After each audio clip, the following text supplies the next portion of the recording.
Imagine this. You're in a meeting, or maybe talking to someone online. Everything seems normal. Then suddenly, they ask you, "Can you tell me about yourself?" And just like that, your mind goes blank. Your heart starts racing. Your hands feel shaky. You know English. You studied grammar. You watched English videos. You even understand most of what people say. But when it's your turn to speak, you freeze. You start thinking, what should I say first? What if I make a mistake? What if my English sounds wrong? So you give a very short answer. My name, Ali. And then silence. The conversation feels awkward.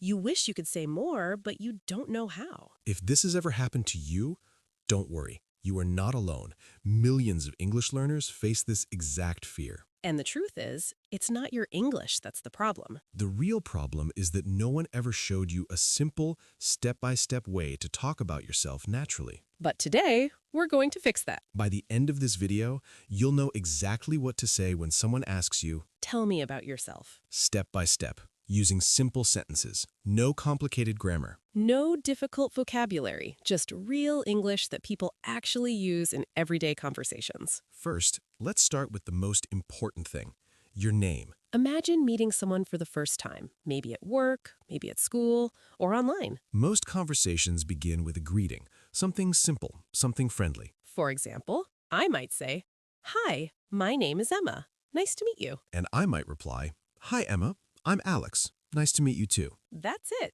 just your name. Many learners think they need to start with long, complicated sentences. But native speakers usually keep it simple. Let's practice this together. Hi, what's your name? My name is Emma. Great. Another way to say it is, I'm Emma. Both are correct and very natural. After your name, the next thing people usually ask is where you're from. One of the most common questions in first conversations. Someone might ask, where are you from? And the answer can be very simple. For example, I'm from Canada. Or, I come from Canada. You can also say, I live in Canada. Let's try a short conversation. Hi, Emma. Nice to meet you. Nice to meet you too, Alex. Where are you from? I'm from Canada. What about you? I'm from the United States. That's nice. See? Simple, clear, and natural. But many learners make a common mistake here. They try to translate sentences directly from their own language. And it often makes the sentence sound unnatural in English. The key is to use simple patterns. For example, I'm from or I live in. Once you learn these patterns, speaking becomes much easier. Now, let's continue. After where you're from, the next common question is about your work or studies. Someone might ask, what do you do? At first, this question can confuse learners. Because they think it means, what are you doing right now? But in real conversations, what do you do usually means, what is your job? Or, what do you study? Let's see how to answer this in a simple way. Emma, what do you do? I'm a teacher. Perfect. Short, clear, natural. You can also say, I work as a teacher. Or, I teach English at a language school. If you're a student, you can say, I'm a student. Or, I study at a university. Let's continue the conversation. Emma, what do you do? I'm a teacher. I teach English at a language school. That's interesting. What about you, Alex? I'm a graphic designer. I work for a small company. That sounds creative. Notice something important here. None of these sentences are difficult. They are short, clear, and natural. This is exactly how real conversations work. You don't need complicated grammar. You just need a few simple sentences. First, your name. Second, where you're from. Third, what you do. Combine these three and you already have the beginning of a natural conversation. But one thing stops many learners from speaking. Fear. Fear of making mistakes. Fear of sounding wrong. Fear that someone might judge their English. But here's the truth. Native speakers do not expect you to speak perfect English. They just want to understand you. Communication is more important than perfection. The more you practice talking about yourself, the more confident you'll become. And soon, speaking English will start to feel natural. In the next part, we'll continue the conversation and show how to add hobbies, interests, and goals. So you can speak about yourself in English confidently and naturally. Now that we've practiced your name, where you're from, and what you do, it's time to make your conversation more interesting. After talking about work or studies, people usually ask about your hobbies. Or in other words, what you like to do in your free time. For example, someone might ask, what do you like to do in your free time? Or, what are your hobbies? Many learners feel nervous here. They think, oh no, I don't know what to say. But the answer can be very simple, short, clear, and natural. For example, I enjoy reading books. Or, I like watching movies. Another example, I love traveling. Let's practice a short conversation. Emma, what do you like to do in your free time? I enjoy reading books and going for walks. That sounds relaxing. Repeat after me. I enjoy reading books and going for walks. What about you, Alex? I like playing football and listening to music. Great! Repeat after me. I like playing football and listening to music. See? Simple and natural. Every sentence is like a building block. Combine them and your conversation grows naturally. And here's another tip. When speaking, pause naturally between sentences. You don't need to rush. Speak slowly and clearly. It makes you sound confident and fluent. Now, to make your conversation even stronger, you can talk about your goals. For example, someone might ask, "What are your goals?" Or, "What do you want to do in the future?" Many learners get nervous here. They feel pressure to say something impressive. But your goals can be simple, honest, and clear. For example, I want to improve my English. Or, "I want to travel to different countries." Or, I want to start my own business. Let's try this in a conversation. Emma, what is one of your goals for the future? One of my goals is to travel to more countries and meet new people. Repeat after me. One of my goals is to travel to more countries and meet new people. That sounds exciting. What about you, Alex? I want to learn new skills and grow in my career. Repeat after me. I want to learn new skills and grow in my career. Perfect. Now our conversation feels complete. We've shared our name, where we're from, what we do, our hobbies, and our goals. All with short, simple, and natural sentences. Here's another tip.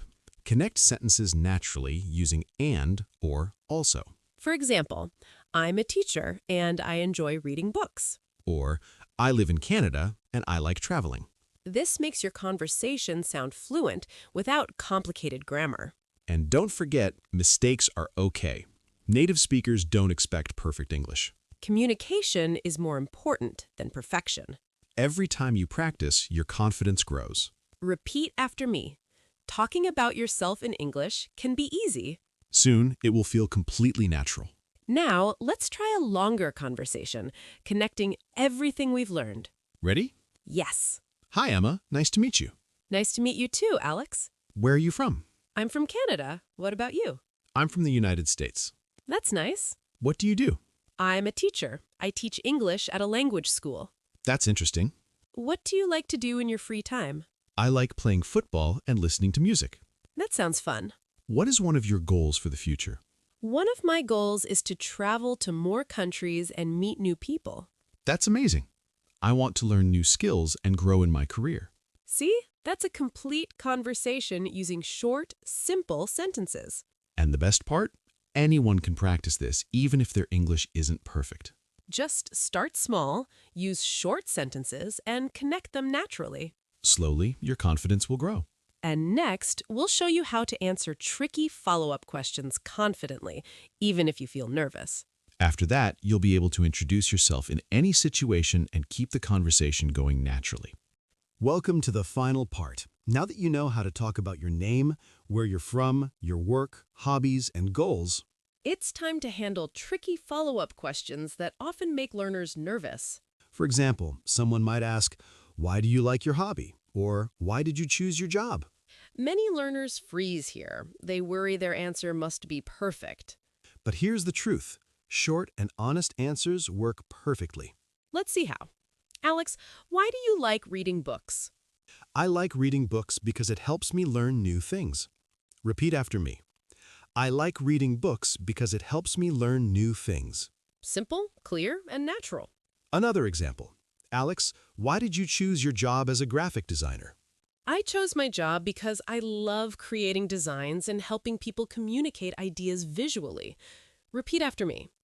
I chose my job because I love creating designs and helping people communicate ideas visually. See? Even tricky questions can be answered naturally using short, simple sentences.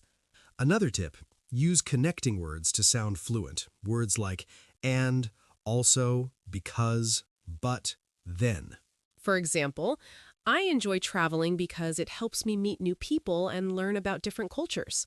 Or, I work as a teacher and I enjoy helping students improve their English. These words make your sentences sound connected and natural, just like native speakers. Now, let's try a longer conversation using everything we've learned, including follow-up questions. Ready? Hi, Emma. Nice to meet you. Nice to meet you too, Alex. Where are you from? I'm from Canada. What about you? I'm from the United States. That's nice. What do you do? I'm a teacher. I teach English at a language school. That's interesting. Why did you become a teacher? I became a teacher because I enjoy helping students learn and improve their English. Great. What do you like to do in your free time? I enjoy reading books and going for walks. Why do you like reading books? I like reading books because it helps me learn new things. Perfect. What is one of your goals for the future? One of my goals is to travel to more countries and meet new people. That's amazing. I want to learn new skills and grow in my career. See? That's a complete self-introduction conversation, including tricky questions, hobbies, and goals. And here's the most important tip. Practice every day, even for 5 to 10 minutes. Repeat after me. I can introduce myself confidently in English. With consistent practice, you'll notice huge improvement in confidence and fluency. Remember, mistakes are okay. The goal is communication, not perfection. And don't forget to use simple sentences, connecting words, and natural pauses. Let's finish by practicing a full self-introduction you can use anywhere. Repeat after me. Hi, my name is Alex. I'm from the United States. I work as a graphic designer, and I enjoy playing football and listening to music. One of my goals is to learn new skills and grow in my career. Now you try. Hi, my name is Emma. I'm from Canada. I'm a teacher and I enjoy reading books and going for walks. One of my goals is to travel to more countries and meet new people. Perfect! That's a full, natural self-introduction, including hobbies, goals, and confidence. Keep practicing and soon introducing yourself in English will feel easy and natural. Congratulations! You've completed all 3 parts.